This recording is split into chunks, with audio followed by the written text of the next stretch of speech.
রোজা রেখে চুল বা নখ কাটা যাবে কিনা, এতে করে রোজা কি ভঙ্গ হবে কিনা, আমাদের অনেকের মনেই এই প্রশ্নটি থাকে।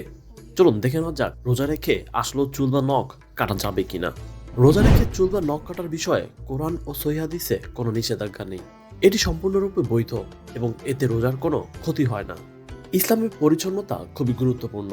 রাসূল সাল্লাল্লাহু আলাইহি ওয়াসাল্লাম বলেছেন, 5টি বিষয় ফিতরাতের অন্তর্ভুক্ত: খতনা, লোম কামানো, গোঁফ ছোট করা, নখ কাটা এবং বগলের লোম পরিষ্কার করা। এই হাদিস থেকে বোঝা যায় নখ কাটা ও চুল কাটার বিষয়টি ইসলামের স্বাভাবিক বিধানের অন্তর্ভুক্ত, যা রোজার দিনেও করা যায়। ইসলামের বিধান অনুযায়ী রোজা ভঙ্গের কারণ হলো খাবার গ্রহণ করা, পানীয় গ্রহণ করা, যৌন সম্পর্ক স্থাপন ইত্যাদি। কিন্তু চুল বা নখ কাটার সাথে রোজা ভঙ্গের কোনো সম্পর্ক নেই।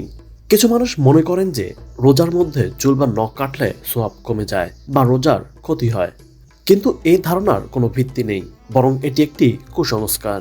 রোজা রেখে চুল বা নখ কাটতে কোনো সমস্যা নেই এবং এটি ইসলামী শরীয়ত অনুযায়ী সম্পূর্ণ বৈধ। বরং পরিচ্ছন্ন বজায় রাখা ইসলামের গুরুত্বপূর্ণ শিক্ষা।